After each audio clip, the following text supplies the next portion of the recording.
Hello, darling. Can you hear me okay? Can hear you fine and dandy. So And I can hear you. Let me just turn my computer up. we're just getting popping this on charge as well because it's. Okay, sweetie, look at you. You look fantastic. Oh, thank you. I'm a bit tired this morning. I was I out love till a your little bit hair. late, just sort of chatting into the night with my sister, which was lovely. Just Yeah, no. Love your hair. oh, thank you. I'm still getting used to it because it's got a natural curl. And I've not had a straight style in years, so I'm still getting used to quite what you do with it. So you know what I mean, like a blow dry. Yeah, you have to blow dry under and things. So, Yeah. yeah, so I'm learning and relearning how to do that. And some days it does it, and then literally I'll go outside, and either it's warm or humid, and it just does its own thing anyway. And I'm like, yeah, I do feel better about it, and it doesn't feel as though because obviously I lost quite a lot of hair. I So did. yeah, so the style kind of works better with thinner hair. It does. Yeah, I find that because mine was thin anyway. So Yeah, when I lost the hair, oh my word. And yeah. again, when I had the bypass, I started losing more hair as well. So I had double bubble. Oh And gosh, it was just starting to grow back as well. So I was just like, woohoo. I can imagine. I remember them warning me that it I've was got baby something hairs that could now. happen. Looks lovely though. You can see it's Baby hairs, yeah. and they did warn me, and I think even though you're warned, you don't appreciate how catastrophic it can feel. I know. And because I had such a full head of hair, like a lot, big chocolate Yeah, curls. you did, yeah. Yeah, that was yeah, it was quite hard. Um, but this is all part of it, isn't it? Part of this Yeah, wonderful journey that we're gotta on. take it and then it'll all grow back. So it's all not a problem. Yeah, yeah, well, yeah, absolutely. Yeah. But like you said, it's all in a funny, goes in like funny I directions at love the it. moment. I love it. Oh, No, thank you, it's so nice. I thank think you. it really suits you though. Oh, thank you. Oh, do you know what? I've actually thought about going one stage shorter. So we'll see. I might go all the I did way. that. Yeah, I and did that. then I just went chop all off and then I started to grow back. Yeah. so we will see. We'll endeavour. I've got a great little hairdresser, so he wouldn't go all the way. Last time I went, he was like, no, no, no, I'll go a bit, and then Yeah, that's um, what I did. yeah, he says, but because it's too much, it's too drastic. Yes. So, Yeah, I know. but this is Right. exciting. So what have you got? What have you I know. got So, doing? Melanie, so I just want to know, obviously, your weight upon surgery, Yeah, where you're from, yeah. obviously in the UK. And so I want to know, yes. So wait a minute. So how old you are, where you're from, the date of your surgery, and what was your weight? Right, fantastic. Well, Mark, would you just get BB? She keeps walking on this floor. Thank you. All right. So my weight upon surgery was 22 stone 4 pounds. Right. From Bedford in Bedfordshire. Um, and what was the other question? Weight upon surgery. Where am I? Bedford. Don't ask a lady, but your age. Oh, that's fine. Like 48. 48. April the 13th was when I Okay. had surgery. So April 13th. yeah. So I think we're now on month 8 or 9. I think it's 8 months. 8 months ago now. 8 9 months ago. Yeah. Yeah. And where did you have it? I had it at Bedford Hospital, so not Bedford, sorry, Luton and Dunstable. So I was under the bariatric team at Luton and Dunstable, and I was referred to them actually right back in On the 2016. NHS. Pardon? On the NHS. On the NHS, yes. So I was referred to them in 2016, and not actually referred to the surgery department until 2018. So I was under the dietitian for a while, and then got referred. Then we just at that stage, I didn't discuss surgery. Surgery. I don't know if it wasn't an option, but it wasn't something they discussed with me. Yeah. And then in 2018 they referred me to the bariatric team, and then things seemed to kind of pick up quite quickly. And then obviously COVID hit us. So about 2 years later. So for about 18 months, I was under them, and that was pretty grueling. I went there every 6 weeks, and would be weighed and would be measured, and would have this long discussions with the dietitians who were trying to instill in me about nutrition. I also had to lose weight, and in the process of that 2 years, I lost about 2 stone. So, Right. so pre-surgery weight, I was closer to sort of 24, if you see what I mean. But I had to Yeah, come yeah. down, and then I felt quite disheartened actually, because it had nothing to do with COVID. Because I was kind of, they were kind of, I felt like I was stuck in limbo. They kept me at Luton and Dunstable. They kept saying it was going to happen, but I hadn't even gone and seen the bariatric team. I hadn't gone to that next stage, and then suddenly it happened all quite quickly. Suddenly, come the end of 2019, they were like, right, come in, we're gonna I'd had this last assessment, I met everybody, and then it all just seemed to happen quite quickly. Right. I got my date through for the April, and then ironically, just before I went in, I'd put weight on. It had gone up, and yeah, I think over Christmas. Most people have done that though. And then I didn't threaten my surgery, but they were a bit knocked with me. I think they felt a bit like, what are you doing when you've just worked so hard? Yeah. Yeah, and I couldn't. Yeah, and it'd gone up quite a lot. I think it'd gone up about half a stone. And for them, to us, that's not a lot, 6-7 pounds. But to them, when it's supposed to be going in the other direction, it shouldn't be going up. Yeah, so they were quite strict actually, Luton and Dunstable. They are, yeah, because I started with them on the NHS. Oh, but right. it's a 3-year waiting list. That's right. And I couldn't wait that long. I was 27.5 stone, completely immobile. And everything was sort of on my heart, stressing, etc. And I just couldn't wait any longer. And I was very, very lucky that my mother-in-law was able to pay privately. Oh, 100%. And that's a story I heard a lot when I was there, about people waiting for really long, considerable amounts of time. Like you, my mobility was not great. I have high blood pressure, osteoarthritis in both my knees.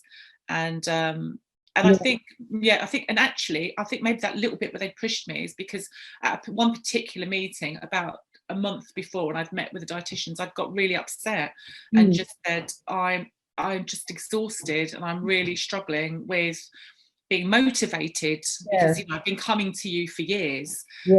And basically, are you going to do it or aren't you? Exactly. And then from there, I got the sense that things picked up. I think they could see that, I really had evidence. Well, I definitely had. That I was committed to the process.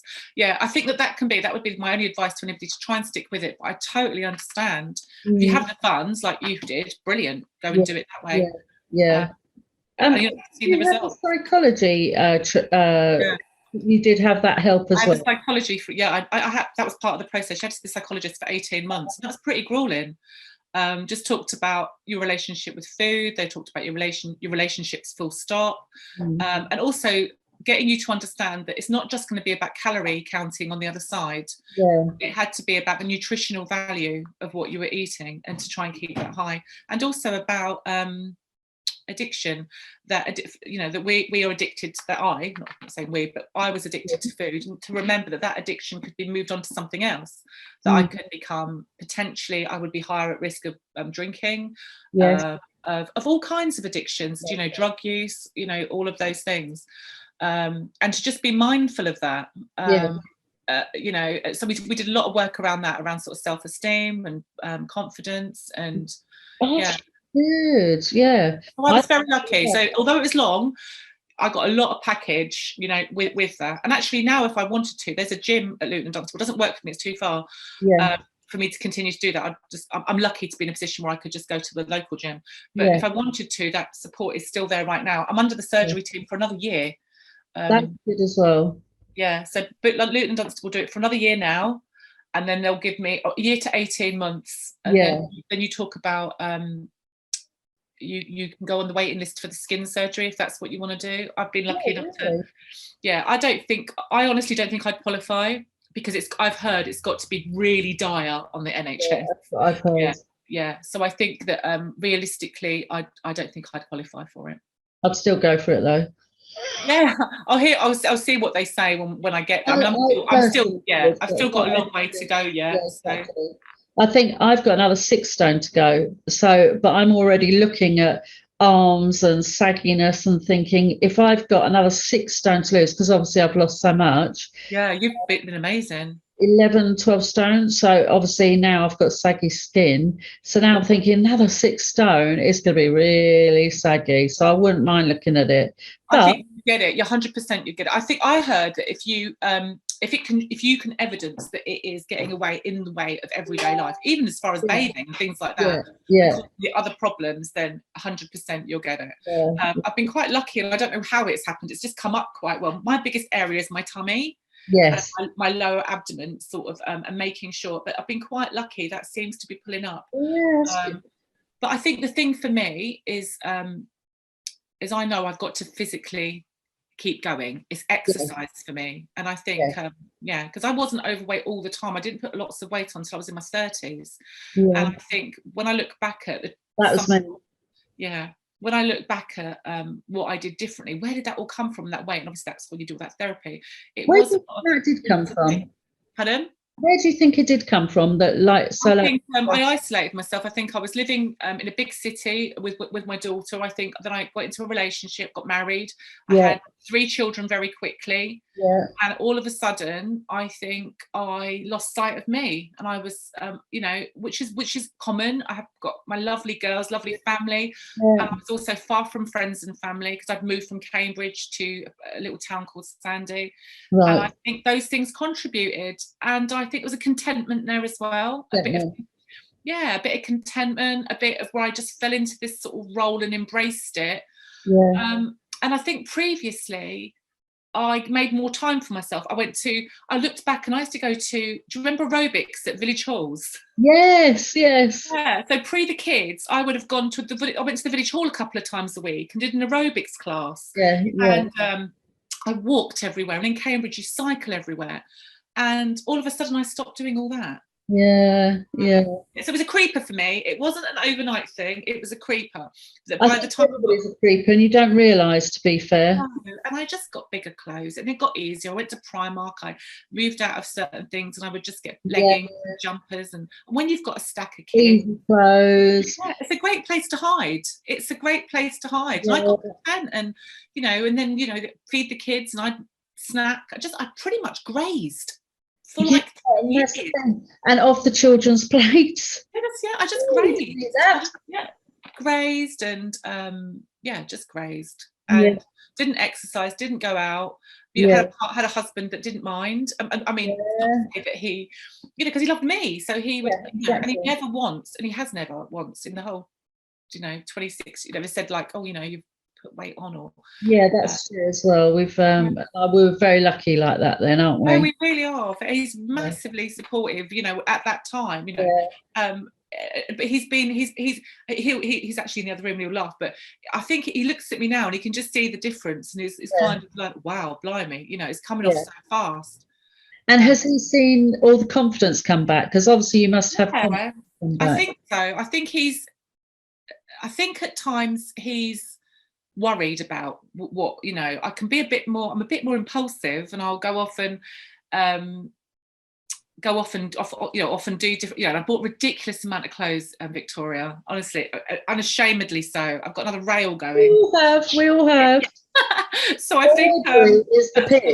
Audrey, you're here. Audrey does not mind me saying this, but she has brought an awful lot of clothes. So she's gone down and gone down and gone down. Yeah. So it's gone from like a 24, 26, 20 to 18 to now the 16s. And now all of a sudden when you hit that area, that's high street. Because suddenly you can, because previously, and you know this, I had to buy a lot of stuff on eBay or I bought it on size up and and just because of the sheer size of the clothes, we just didn't have very many of them because it would just so I wore a lot of big jeans and big leggings and a lot from sometimes Tesco, but to be honest, there was nowhere to buy clothes. I couldn't buy anything on the high street. 36 I was size and was XL7.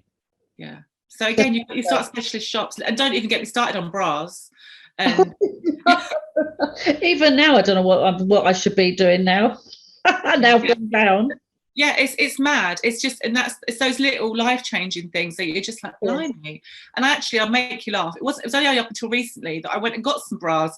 I was still putting my enormous bras on and just hoisting them up. And I thought, actually, Melanie, your boobs need to be somewhere quite different now. You're going to have to go and get a decent bra, because you know, I just putting these great big bras back on, and I thought, right, now come on, go and get yourself, yeah. Yeah, I know the feeling. I've done all that, yeah, and all completely baggy and oh dear. Yeah, it's nice, and all my underwear used to come in packs of 10, you know, so it's quite nice now to go and buy, you know, the odd pair now. I think, oh, actually, I don't need to. Yeah, so it's all these little changes that other people, I think, take for granted, and that actually, you know, through having, you know, and I believe obesity is an illness, and I see, you know, I think it's under mental health, and you know, so I believe through that journey, and it will be with me for the rest of my life. I will be thinner, but I will have to work at that forever. Yeah, we all do. We all will do. Yeah, yeah.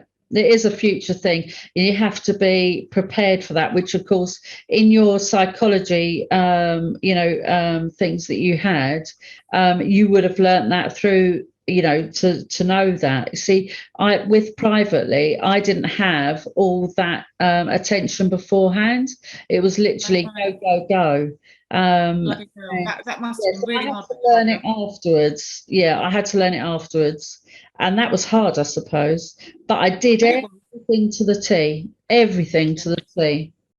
You know what they told me, because I was scared. I was scared that I damaged my stomach. You must have been. You must have been, because it's that first 2 months where you were very supportive to me. I couldn't even drink water, and I didn't understand what that meant. And even though I'd had 2 years of therapy and told, and keeping yourself really high, you know, hydration for me there's been loads of positives, but a couple of things I've struggled with, even, you know, and I know I'm still very much at the beginning of my journey. I'm not even a year in, but keeping hydrated for me is still a biggie. Yeah. And, so what do you sort of drink per day now? I try to, so I've just got, God, I struggle. So I think I'll say a glass of water. So probably, if I'm honest, on a good day, maybe a litre.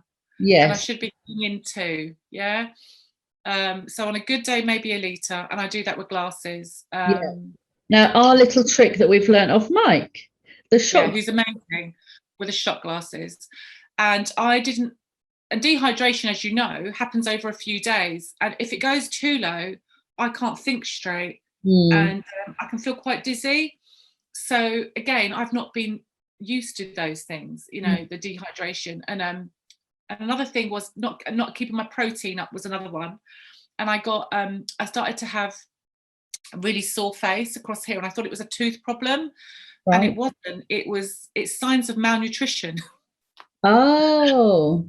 It's nutrition. We must keep our protein up. And when I went into it, it was, you've got to. I spoke to the doctor, who was great. And because I thought, actually, it's not my teeth, it's my bone that's hurting, my face.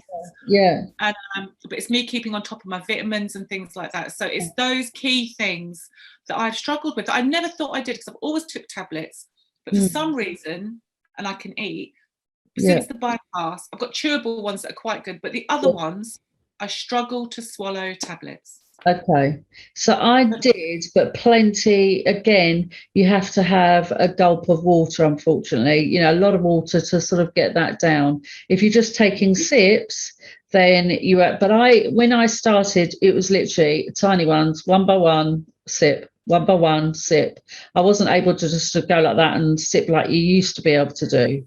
So it was literally. I think psychologically I've struggled with that. I think because I still can't get my head around, I can't have a drink of water. I can just sip it, that's it. It literally is a mouthful and no more. And sometimes not even as much as that. And, you know, I've talked to them about that. No, it will come. It hasn't. No, I don't know. Or I'll end up really burping. So it's really odd. Do you get pains in your stomach, or what? I just feel like I can't. It just comes out. It goes in for a bit, and then it's like you're drowning almost. It just goes straight up. I can't tell you what. It's only bloody water. Or juice, or it's drinks. It's liquids. Can you take juice? I don't like juice. I sip tea, and that's like tea. I can keep going on tea, so I sip tea round the clock, and that will go down, no problem. Yeah. Well, it's slowly. It's more palatable, I suppose. But yeah, it's really, I don't know, it's psychological. Yeah, if you talk to Audrey, she also can't drink water. The water does not sit well with her. Isn't it But strange? she'll drink juice, she'll have tea, Yeah. and all these other things, and it's no problem. So talk to Audrey about that because Yeah, it I will do. No, it's that's fantastic. right. Yeah. Yeah, And then, and most, still pretty bland, what I can yeah. eat. Body doesn't like spices. Not keen No, on no, tomatoes doesn't. now. Yeah, no spices, no tomatoes. I laugh. I laugh now because obviously I'm Italian and Scottish, and I say my tummy's now very English. It's Yeah. like smashed potato. Now, what sort of Crazy. what protein are you eating now then? As you know, what's your daily Um, day? so it's fish more than anything now. So Yeah. yeah, so I'll little cans of sardines. Yes. That's a really good protein for me. So if I can try and get, or a can of tuna. So at the Yeah. moment, I'll have a can of tuna a day or a can of sardines. I went off chicken again. I don't know why. I think it's I just ate it to death. Yeah. And I also drink. I have quite a lot of vegetable soups. So Marks and Spencers do these really good soups. Yeah. So at the moment, I eat 5 mouthfuls 5 times a day, Okay. and that's how I weigh it out. And Yeah. within that, I try and have tuna or the sardines, or Yeah. I'll have a glass of milk. Do you So have and anything that's with them? Or is it um, protein now? so I go. Vegetables, salads. Yeah, do you know what? I'm still doing things quite singular. So I will have a can of sardines and nothing else. Or sometimes I'll have mackerel with mushy peas. Yeah. Yeah, so that's my plate, and I'll do. I have no more than a. I literally have this little bowl. I'll show it to you. Yeah. How big it Yeah. is. Yeah.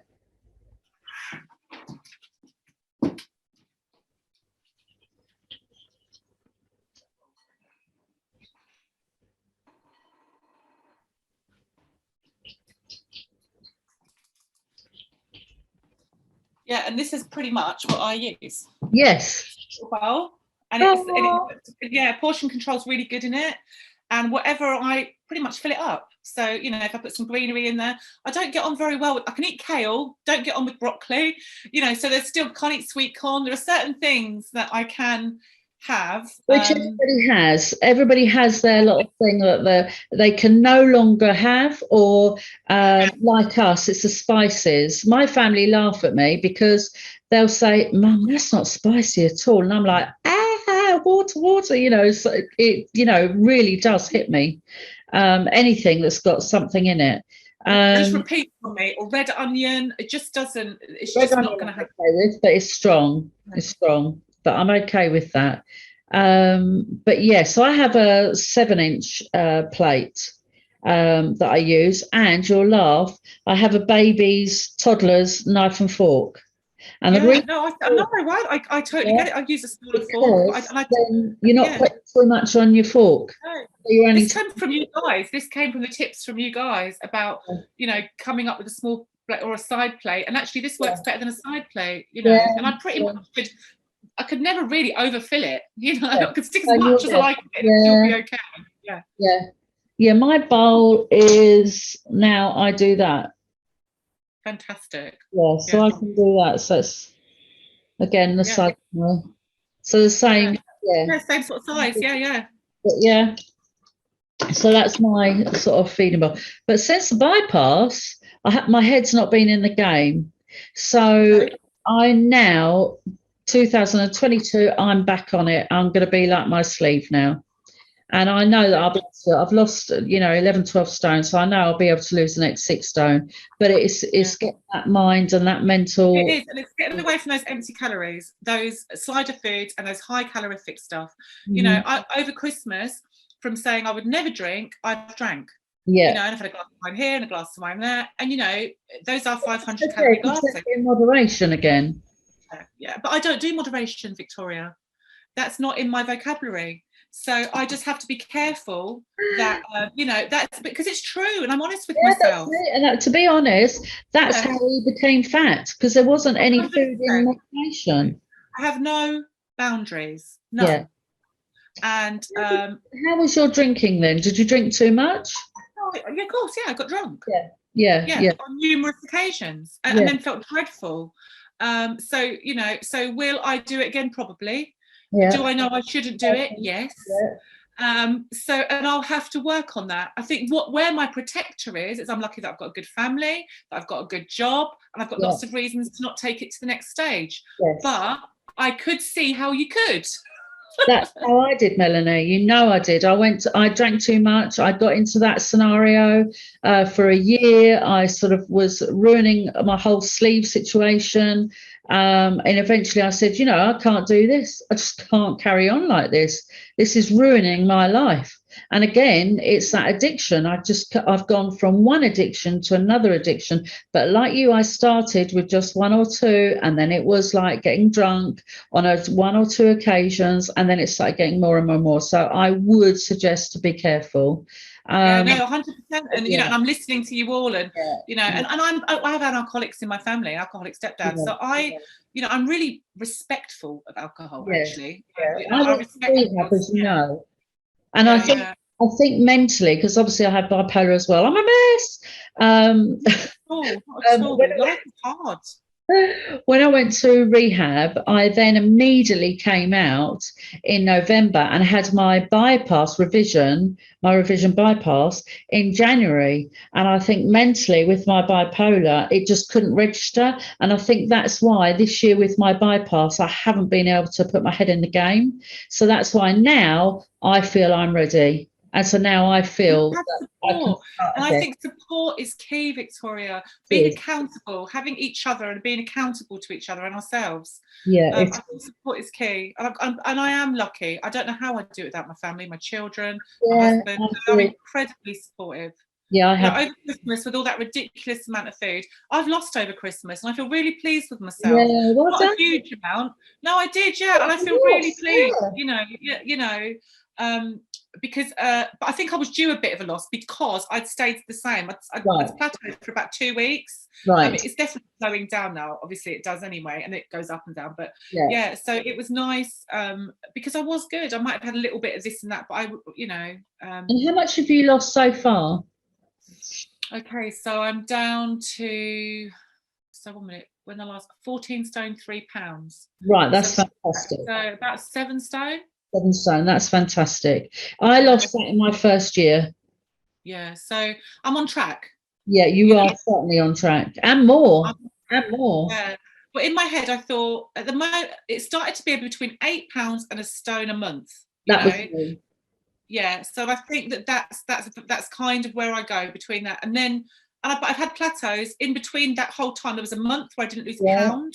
Yeah. And then there's another month where it felt like it was coming off so bloody fast. I was thinking, oh God, what's going on? But I do know now, my body now wants to move. It's saying, come on. That's me, yeah. So my daughter said, let's go swimming and let's do that. So there's a spa and swimming pool close to me. So I said to her that I'll pick her up and go there to the spa because I can't swim. I drowned last time I went swimming. Literally, right. I was 27 stone and my friend gave me a swimming pool to swim in. And I literally stepped in because I'm a really strong swimmer. Well, was before. I stepped in and literally head up, head down, feet up in the air. The kids were laughing their heads off. So I was like, that's terrible. Eventually I got up and I was just like, thanks for your help, guys. And then I paddled to the other side and then I just exercised with my legs and everything. But that I then came out of that and I didn't do it since. So now I feel that I might be able to get in the pool and maybe not drown. No, and they're not the nicest places, are they? Public baths. No. It's nice if you've got one that's connected to a spa. That's what I've got here. If I went into the spa, I could use my legs and do that slowly first. You know what we could do? We could do a YouTube video together on Zoom. 100%. Yeah, I'm there. Well, I'm happy to video it. We'll put it. Yeah. I'm not a bad swimmer. I'm not a great swimmer. I'm more of my husband laughs because he's a fantastic swimmer. He can do butterfly and all that. And he's just like, he says to me, the front of you is doing something different to the back of you. I'm not sure what stroke that is.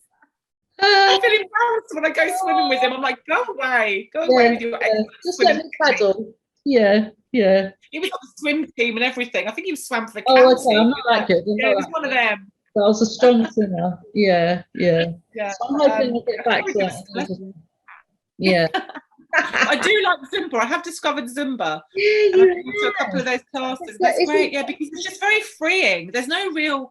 I don't have, I wasn't born with a rhythm of life, yeah, but you yeah. can kind of do it at your own pace, and yeah, and it's just pretty But much isn't it too just fast? waggling yourself about. Pardon? Is it not too fast? No, no, Because I because you was can. really Yeah, disabled before, and I know my movement is quite hard. Like in my pelvis, that's really hard. yeah, no, like you. So my upper body, good, can get it going. My lower body, it's like it belongs to another human being. Yeah, So that's what I've got to work on. I've got to work on my core strength, my lower core, yeah. and get these legs strong. And Okay. yeah, and So that's Zumba, what I you do. might give Zumba a go then.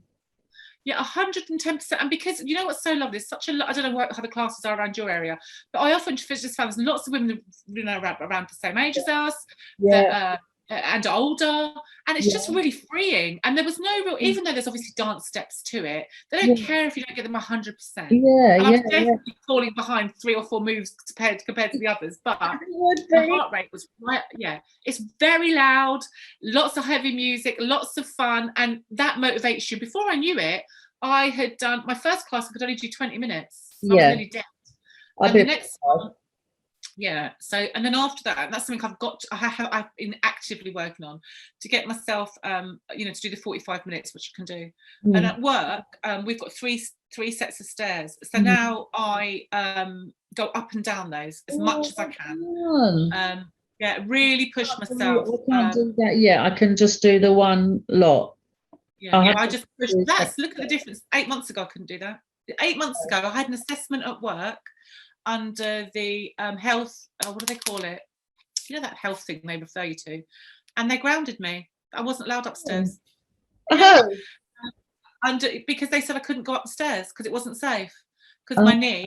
And so under this sort of health assessment, yeah, I never go upstairs anymore. So, and of course, in some ways, that just doesn't help. It wasn't safe. My knee kept giving way. yeah, yeah, yeah, So I stayed on the ground floor, but of course, then I just weren't using stairs. yeah, yeah. Don't use it, you lose it. Yeah, I know, I know. So Then what's psychologically something happens, doesn't it? You it start. does. Oh, Well, I stop. did. Yeah, I stopped. I started to think I couldn't do things, Victoria. I couldn't do it. It felt too painful. So Yeah, I got into it, and I can't do it. I can't go there. I can't walk there. I can't do that. And then suddenly I couldn't. And all of a sudden, I genuinely couldn't. yeah. Couldn't walk from here to the end of my road. Right. Okay. So that's no good either. And can you now? Is that mindset okay now? Good. So since we all talked about getting the bus, that massively helped. So I Yeah. started getting the bus. So Yeah. I go up from here, walk to the bus stop, which is literally Yeah. 200 yards. Yeah. And go into town, and from town to my work is like the average person would briskly walk it in 10 minutes. Takes me about 30, but Right. I do it. It's okay. Yeah. I overthink it. I have to put earphones in, and it's just so weird. I sound nuts, but it's the confidence, because I know this sounds crazy. Not The crazy. anxiety of walking with cars beeping, people talking when you haven't for ages. I lost my confidence in doing that. I completely get that. Completely get that. I lost all confidence going out the house. I became an agoraphobic because I didn't want anybody to see me fat. Yeah. I wouldn't have any photos taken. I've got hardly any photos, but I didn't want friends Same as me, none. to see me. So I cut myself off from seeing friends and family. I made all the excuses under the sun to not see anybody, and literally wouldn't go out the house. I was really bad. It's so easy to do, and and family love you, and then they start protecting you as well. They're like, although my mum was really good, actually. My mum nagged me a bit. She'd be like, Melanie, and she did it sensitively and sometimes not so sensitively, but she'd be like, you're really isolating yourself, or and she noticed I hadn't gone to see her for months, that then turned into a couple of years, or I've relied on people to drive me. Yeah, that was, I couldn't drive. I was too big to drive. So I couldn't get behind the steering wheel. So, and the bad thing is, I've only just started to be able to drive about a month or 2 months ago. Was so excited, was driving to my kids, was driving to the shops, brought mum and I to the shops, and was doing really well and be able to walk everywhere. And then I went to the doctors about sleeping. You remember, I sort of go like that and I fall asleep. They've basically said that it's too dangerous to drive, and they've cut me off driving. Oh, So love, now I that's can't drive again. massive. So I've now got to go to a sleep clinic to clear myself. So I Drive. think it's like a form of narcolepsy, that kind of. It's not narcolepsy, no. uh, You're all seeing it, and I'm sort of feeling I'm going to go. But oh, yeah. I think the way I was talking to her, she thought that I would be able to just fall asleep at the wheel. But it's a shame that I spoke to her like that, because I wouldn't fall asleep at the wheel. No way. I'm concentrating too hard. no, absolutely, absolutely. Well, like you said, hopefully you'll get that assessment and you'll be able to get Yeah, back in your car. yeah, I yeah. think you're absolutely right. You fought so hard to get back to doing it. The last thing you want to do is to lose your, independence. And I think that's probably the key thing that I would take away from this whole process, is that's what I think it's given me back. Yeah, and me. Yeah, independence. And that motivates you, doesn't it? It does, because I don't think you appreciate not having your independence until you lose it. Yeah, exactly. And become reliant on others. You don't realise that you aren't being independent and that you're depending on your family so much. It's just sort of a slow process until you are completely codependent. So for 10 years, my mobility isolated me. So my daughters didn't know me as adults, because they're all adults now. They didn't know me as a person that could get around. And Melanie, your story is just like mine. Yeah, so just before Christmas, I'd gone to London with Evie, and the whole way on the train, Mum, are you okay? Mum, I am okay, Evie. Are you all right sitting there, Mum? I am okay. Mum, there's a seat here, come sit down. And I thought, God, look at this. It's really interesting watching it. We get to the underground. Mum, can you do the underground? I said, Evie, I can do all of this. Okay, Mum. But I could see this anxiety in my youngest daughter. Yes. We get up into central London, where I meet her my other daughter, her older sister. Yeah. Straight away, they informed me, right, we're going to do this sort of London, but don't worry, Mum, straight away, we're only going to do this because I said, listen, we're going to do it all. And they just couldn't process it. So as we were doing it, and the day was going, they were just I could see the disbelief. And also how pleased they were. And of course there were moments where I'd say, right, do you know what, I'm going to go and sit it out. I'm not going to go around all of this bloody 3-story shop. You go do that. I'll sit it out. Yeah. I had to pace myself. I didn't suddenly become Wonder Woman. Yeah, exactly. But, and do you know what? I'll make you laugh, Victoria. Victoria, do you know what? I have not seen the lights in London for years. Christmas lights. Yeah, nothing. Yeah. I hadn't been in Selfridges. I hadn't seen the Christmas lights. I hadn't seen Harrods. Only on the telly. Or if we drove through. Yeah, I haven't been able to do that yet. But that is one thing I'd love. Changing as bonkers as it sounds. Yeah. Piccadilly. Yeah. Chinatown next time for me. But Soho and Chinatown is where I want to go next. Oh, yeah. It's lovely, the Chinese New Year. I don't know, obviously with COVID, it might not be the same, but it's lovely. Yeah. It's just lovely to see the girls surprised, but also it's tinged with a slight sadness, because I just thought, oh my goodness me, I really was the mum at the park that sat down. Yes. They played, and I always cut it short, that was me. Yeah, and it always involved food. McDonald's. Yeah. I had that in my 40s, so 10 years of in my 40s. So they were teenagers, which is even worse. And they never remembered me working before I was disabled. They don't remember me having businesses and being a businesswoman and things like that. They just remember me as a disabled person in this chair. And now they're really hard. And now they're proud, when I do things, they're going, well, that's really good, and they're all really proud. Well, 30 stone, this is like, your heart can stop in your sleep. Exactly. So, that's an amazing accomplishment. You took yourself from like literally the brink of, dying. Death.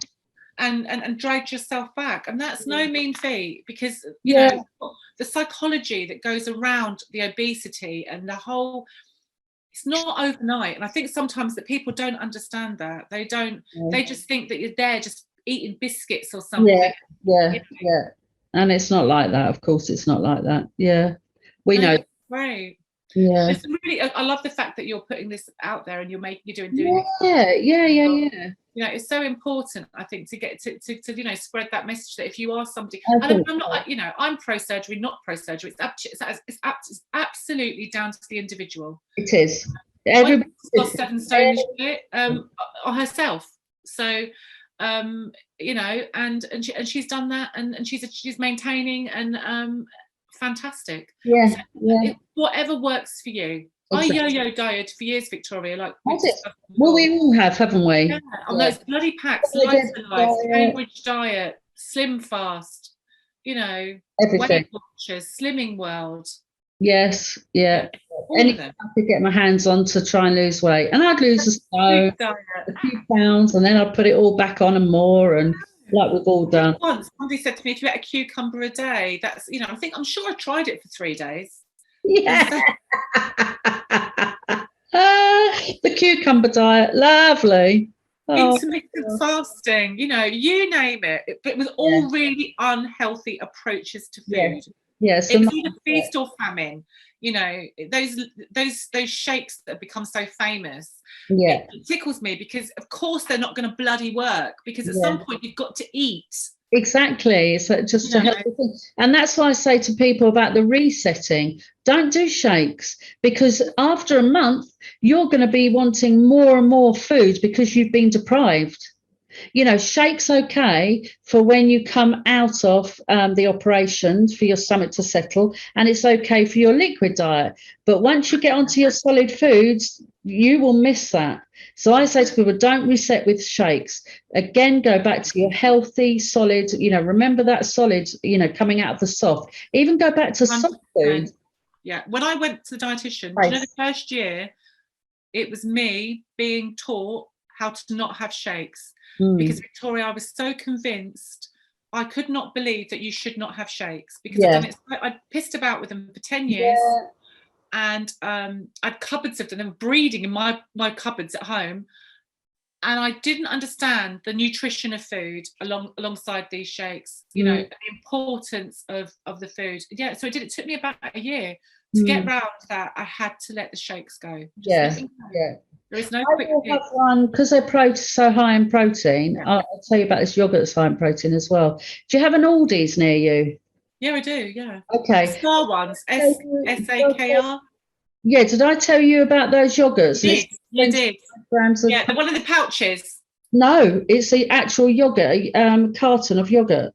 Yeah, you did tell me, because I went and bought some. Yogurt pot. That really high protein yogurt. Yeah, I've had that. I like yogurt, actually, and I can take yogurt. Yeah, it's so good for our calcium, especially, you know, with me getting my jaw ache, probably because I talked too much. That's probably what it was. Nothing to do with malnutrition. I just yabba, as what my husband says. Oh goodness. Well, look, congratulations. Thank you so much, Victoria. And, you know, and just thank you. You know, you're incredibly supportive to this whole community. It's really appreciated. Thank you. No, well, I just want you to know that it's, you know, especially somebody like me, who I know no one, Victoria. There is nobody locally. I've got no friends that have had the procedure. All I'd done is read books and had the hospital, and I didn't know anyone. So I really appreciate it. Yeah, I was the same. And then I met people, like I met Lise. It's absolutely invaluable to me. So thank you very much. Oh, no, you're welcome. But I just congratulate you for so much. 7 stone in such a good time. And then you've still got until April as well. So you've still got all that, you know, 4 months. I could get down to, and do you know what? I'll make you laugh, because I genuinely don't go on the scales very much now. I'm literally close. Yeah. So in my head, so at the moment I'm a 16. If I could comfortably go into a 14, you know, 40, I think I'd feel good there. You know, I'm a bit of a shape like a Nigella. So I quite like, I'm Italian. I'm always going to have, how much I lose, I've still got massive boobs. Oh, money good. So I'm just going to go with it and see where this journey takes me. So but thank you, Victoria. You know, and the same to you. Inspiration for us all on the community today, and sharing. No, wonderful. And you know, anytime, and it's lovely, and I can't wait to join our next call. Yes, Wednesday. I tell you what we're going to try and do, probably the weekend, say Saturdays. Oh, that would be amazing. Because I work Monday to Friday. Yeah, I can't do the midnight one, and you know I'd love to, because I really enjoy talking to those guys and listening. You know, Lise and Marsha. But they said that they'll come in on our one, because obviously it's like 9 o'clock their time. Yeah. So they said that they would come in sometimes if they're around, and sometimes like every other weekend they're going to be off. Yeah. Oh, brilliant. Lisa's around all the time now. Because obviously she can't work until April with her fall that she's had. And then Mike and Audrey said that they will come in when they can. So, you know, they'll come in and out. Haven't they done smashing? I just seeing Audrey the other day. Oh my goodness, Audrey. She is bashing it out the park, out there on a bike. I know. That's my inspiration this year, to get a bicycle. And me. At the moment, my husband in the other room thinking, Jesus Christ, no. That's me. She was going to get killed. Right, I'm going to let you go. Take care, you. All right, you take care. Speak to you soon. Yeah. Much All love. right, love you loads. Love you loads. Bye-bye.